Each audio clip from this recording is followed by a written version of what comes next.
اللهم صل على سيدنا ومولانا محمد افضل صلواتك بعدد معلوماتك وبارك وسلم وصل عليه۔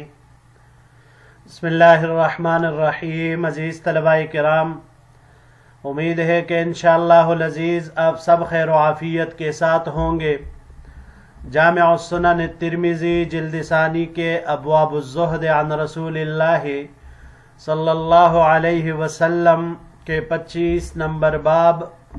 باب ما جاء فی الکفاف والصبر علیہ کے ساتھ آپ کے خدمت میں اللہ جل شانہ کے فضل و کرم سے حاضر ہونے کا موقع ملا۔ بحمد اللہ تعالی آج ہمارا سبق نمبر 184 ہے، تو بڑھتے ہیں اپنے سبق کی طرف۔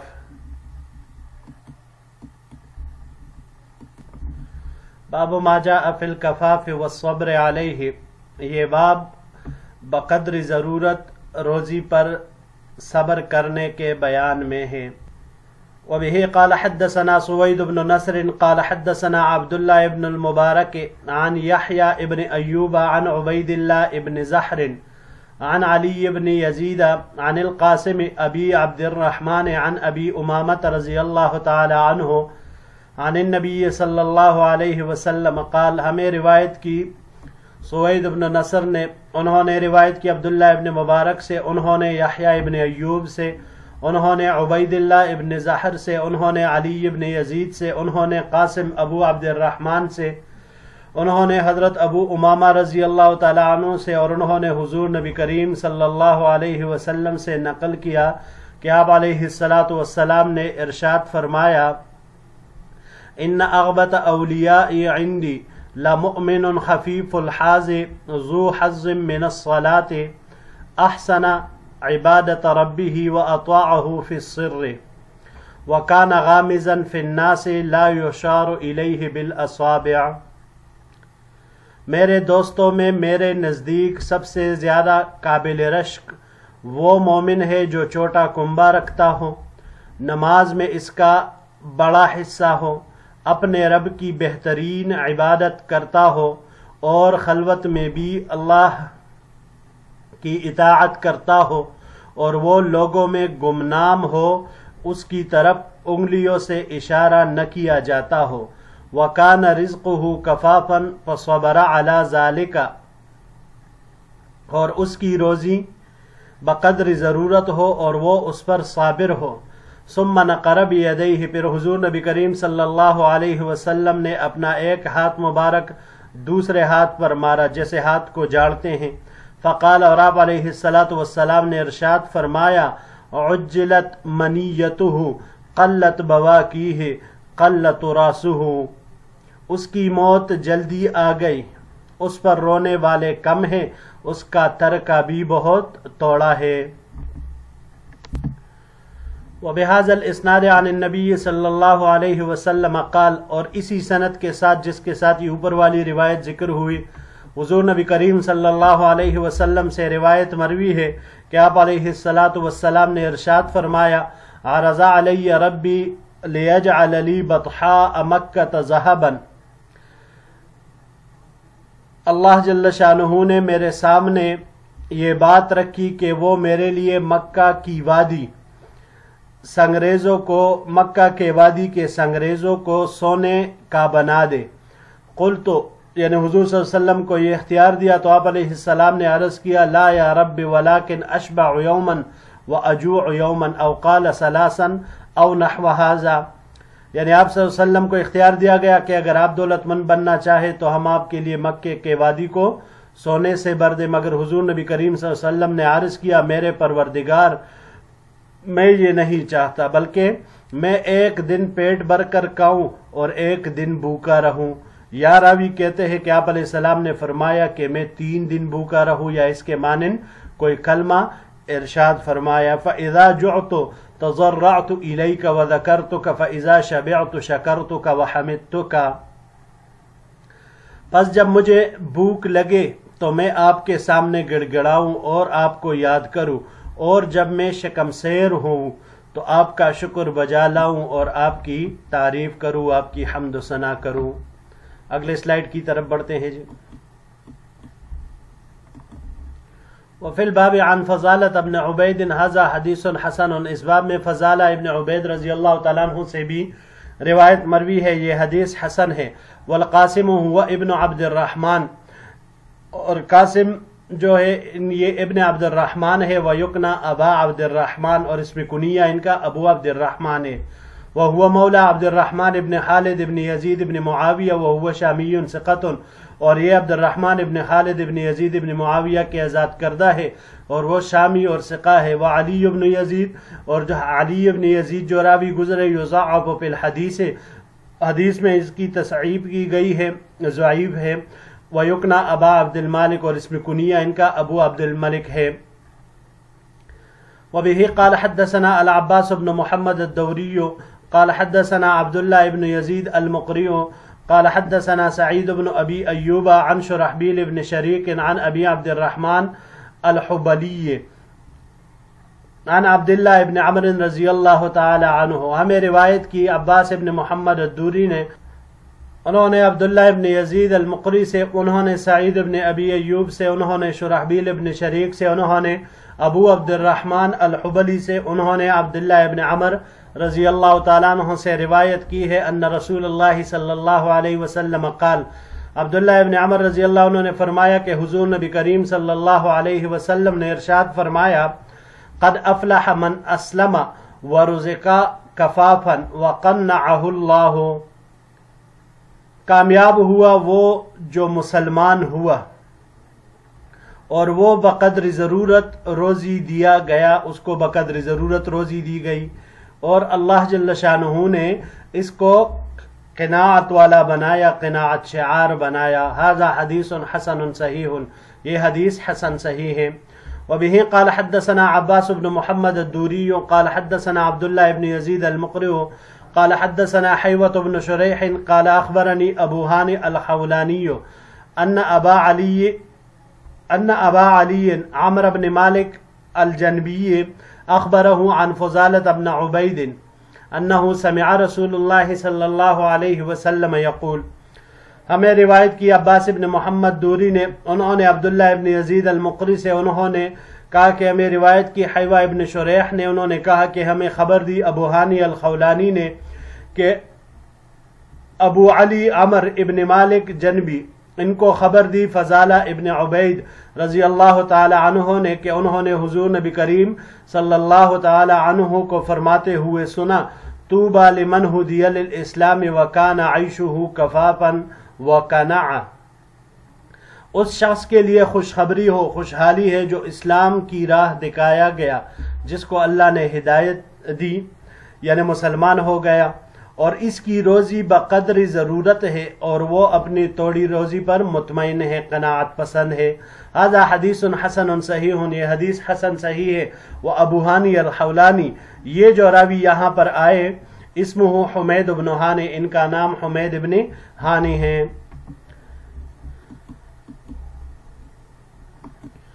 جی عزیز طلباء کرام، چونکہ ابواب الزہد ہم پڑھ رہے ہیں تو اس میں سے یہ باب ما جاء فی الکفاف والصبر علیہ آیا، اس کا تعلق زہد کے ساتھ اس اعتبار سے ہے کیونکہ آدمی کا بقدر ضرورت روزی پر صبر کرنا یہ در حقیقت زہد ہی ہے، خاص کر کہ ایسے دور میں کہ جب ہر کوئی حل من مزید کے چکر میں ہے کہ جو موجود ہے اس کا دگنا کر دے، اس کا 4 گنا کر دے، اس کا 8 گنا کر دے، اس چکر میں ہے۔ تو ایسے میں ایک ایسا انسان کہ جو اپنے بقدر ضرورت روزی پر صبر کرتا ہے تو یہ حقیقت میں اس کے زاہد ہونے کی نشانی ہے اور زہد ہی ہے۔ باب کی پہلی روایت میں حضور نبی کریم صلی اللہ علیہ وسلم نے ایک جزوی فضیلت ذکر فرمائی کہ ایسا انسان کہ جو مال و عیال کے لحاظ سے علقہ ہو، نماز اور عبادت سے اس کو خاص شغف اور دلچسپی ہو، احسان والے صفت کے ساتھ عبادت کرتا ہو، عبادت میں پوری توجہ اپنے رب کی طرف ہوتی ہے، اور خلوت میں بھی فرمان برداری اس کا شعار ہو، اور زندگی ایسے انداز میں گزارتا ہو کہ بالکل گمنامی میں لوگ اس کی طرف انگلیوں سے اشارہ نہیں کرتے ہوں کہ دیکھیں بھائی یہ فلاں بزرگ ہے، یہ فلاں صاحب ہے، یہ ہے، یہ وہ ہے، اور اس کی روزی بقدر ضرورت ہو اور وہ اسی پر صابر اور شاکر ہو۔ تو حضور نبی کریم صلی اللہ علیہ وسلم نے فرمایا کہ ایسا مومن سب سے زیادہ قابل رشک ہے۔ اور پھر آپ علیہ السلام نے آخر میں ہاتھ جاڑنے کی طرح ہاتھ کو ایک دوسرے کے اوپر مارا اور ارشاد فرمایا کہ وہ دنیا سے یکدم رخصت ہو گیا تو نہ پیچھے رونے والی یا کوئی چھوڑی، نہ مال و سامان کچھ جمیلے چھوڑے۔ بس ایسے بندوں کی زندگی بڑی قابل رشک ہے۔ لیکن یاد رکھیے گا، میں نے ابتدا میں ہی آپ حضرات کو بتایا کہ یہ ایک جزوی فضیلت ہے، کیونکہ اللہ کے بندوں کے احوال مختلف ہوتے ہیں، یہ بھی ایک حالت ہے اور یہ حالت بھی ایک قابل رشک حالت ہے۔ تو اس وجہ سے ایک جزوی فضیلت اس کو حاصل ہے، حضور صلی اللہ علیہ وسلم نے اس کی تعریف فرمائی۔ دوسری روایت جو ہم نے پڑھی کہ حضور نبی کریم صلی اللہ علیہ وسلم نے عرض کی، ارشاد فرمایا کہ میرے سامنے میرے رب نے یہ بات رکھی کہ مکہ کے وادی کو سونے سے بھر دے، تو حضور نبی کریم صلی اللہ علیہ وسلم نے اس کو پسند نہیں فرمایا۔ یاد رکھیے گا، حضور نبی کریم صلی اللہ علیہ وسلم کا فقر اختیاری تھا۔ ایک فقر اختیاری ہوتا ہے اور ایک اضطراری، دو طرح کے ہوتے ہیں۔ تو آپ علیہ السلام نے خود اسے اپنے لیے پسند کیا، اور یہ کفاف کا اعلیٰ درجہ ہے، سب سے اعلیٰ مرتبہ،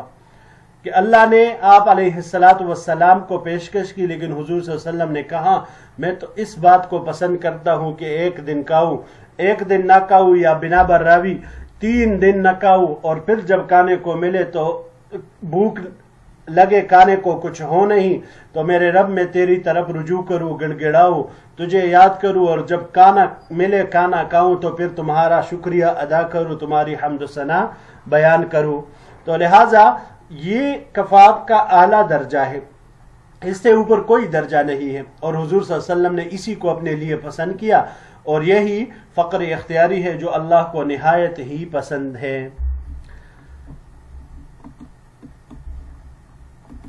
اور یہی مطلب بعینہ ہی ان دونوں روایات کا، تیسری اور چوتھی روایت کا بھی یہی مطلب بن رہا ہے کہ اپنے حصے پر یا تھوڑی سی چیز پر وہ انسان مطمئن ہو، اسی پر خوش ہو، تو اس کے لیے یہی بہتر ہے اور یہی اس کی سب سے بڑی خوش نصیبی ہے۔ جی بڑھتے ہیں آخری باب کی طرف۔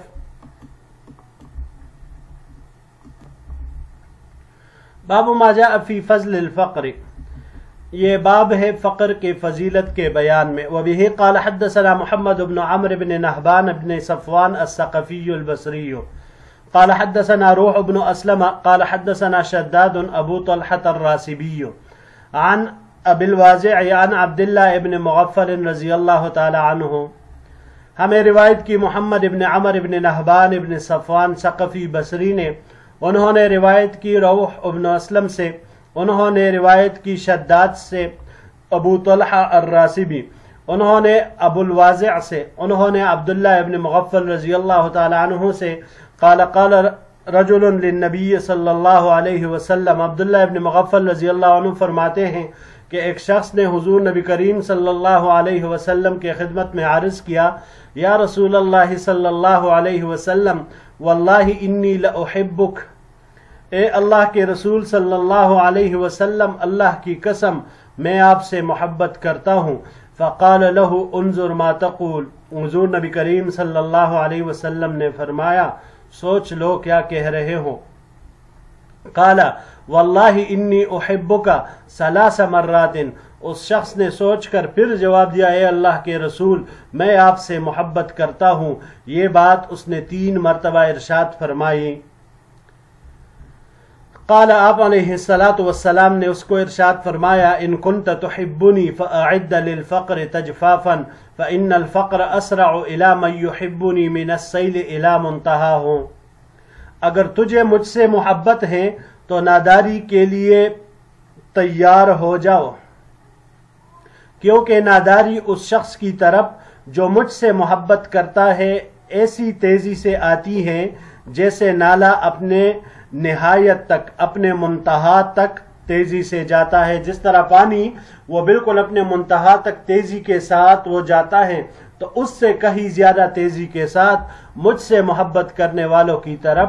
فقر دوڑ کر جاتی ہے، تو لہٰذا فقر کے لیے تیاری کرو۔ وبه قال حدثنا نصر بن علي قال حدثنا أبي عن شداد أبي طلحة نحوه بمعناه هذا حديث حسن غريب۔ ہمیں روایت کی نصر بن علی نے، انہوں نے اپنے والد سے، انہوں نے شداد ابو طلحہ سے اسی طرح اس کے معنی میں، یہ حدیث حسن غریب ہے۔ وہ ابو الواسع الراسبی، یہ اسمہ جابر بن عمرو وہو بصری، ان کا نام جابر ابن عمر ہے اور یہ بصری ہے، یعنی بصرہ سے ان کا تعلق ہے۔ جی عزیز طلباء کرام، یہ بات پہلے بھی بیان کی گئی ہے کہ فقر کی دو قسمیں ہیں۔ پچھلے باب میں ہم نے پڑھا اختیاری اور اضطراری۔ تو اختیاری کی حالت تو حضور نبی کریم صلی اللہ علیہ وسلم کی تھی، اور ہم نے کہا کہ یہ کفاف کا سب سے اعلیٰ درجہ، اعلیٰ مرتبہ ہے، اس لیے حضور صلی اللہ علیہ وسلم نے اس کو اپنے لیے پسند فرمایا۔ اور اضطراری فقر یہ ہے کہ انسان کے پاس کچھ بھی نہ ہو، بس اس کے اوپر حالات ہی یہی ہوں۔ تو اب یہاں پر اس روایت میں جو اس صاحب نے حضور نبی کریم صلی اللہ علیہ وسلم سے عرض کیا کہ مجھے آپ سے سچی محبت ہے، تو ظاہر سی بات ہے الرجل علی دین خلیلہ، کہ دوست کی روش پر ہوتا ہے، اسی کے دین اور طریقے پر ہوتا ہے۔ تو اب جس کو حضور نبی کریم صلی اللہ علیہ وسلم سے محبت کا دعویٰ ہے، تو اس کا حال بھی حضور صلی اللہ علیہ وسلم کی طرح ہوگا، یعنی اس کے اوپر بھی فقر و فاقے آئیں گے۔ آج کل ہم دیکھتے ہیں نا، بہت سارے لوگ ہیں جو بزرگوں سے محبت کے دعوے کرتے ہیں، اپنے پیروں کے ساتھ، اپنے مرشدوں کے ساتھ محبت کے دعوے کرتے ہیں، مگر دونوں کی حالت میں زمین اور آسمان کا فرق ہوتا ہے، حالت ایک جیسی نہیں ہوتی، کیونکہ وہاں پر دعوے وہ صرف زبانی ہوتے ہیں، حقیقت کے ساتھ ان کا کوئی لینا دینا وہ نہیں ہوتا۔ اسی لیے آپ صلی اللہ علیہ وسلم نے اس صحابی کو فرمایا انظر ما تقول، سوچ لو کیا کہہ رہے ہو، کیا واقعی تمہیں محبت ہے، مجھ سے محبت ہے؟ تو انہوں نے پھر سوچ کر جواب دیا کہ اللہ کے رسول صلی اللہ علیہ وسلم مجھے آپ سے محبت ہے۔ تو جس انسان کو بھی حضور نبی کریم صلی اللہ علیہ وسلم کے ساتھ محبت ہوگی تو ان کے اوپر یہ فقر و فاقہ وہ آئے گا۔ اب یہ لازمی نہیں کہ سب کے اوپر آئے، صحابہ کرام میں ہم دیکھ لیں کتنوں کے اوپر وہ فقر و فاقہ آیا تھا، کچھ کی حالت وہ بہتر بھی تھی، صحیح بھی تھی، مناسب بھی تھی، لیکن اکثر کے اوپر ہی آیا تھا۔ تو اکثر کے اعتبار سے بات اور حکم وہ یہی ہے۔ جی عزیز طلباء کرام، یہی تک ہمارا آج کا سبق تھا۔ انشاءاللہ العزیز زندگی رہی تو اگلے درس میں ایک نئے باب کے ساتھ پھر آپ کی خدمت میں حاضر ہوں گے۔ السلام علیکم ورحمۃ اللہ وبرکاتہ۔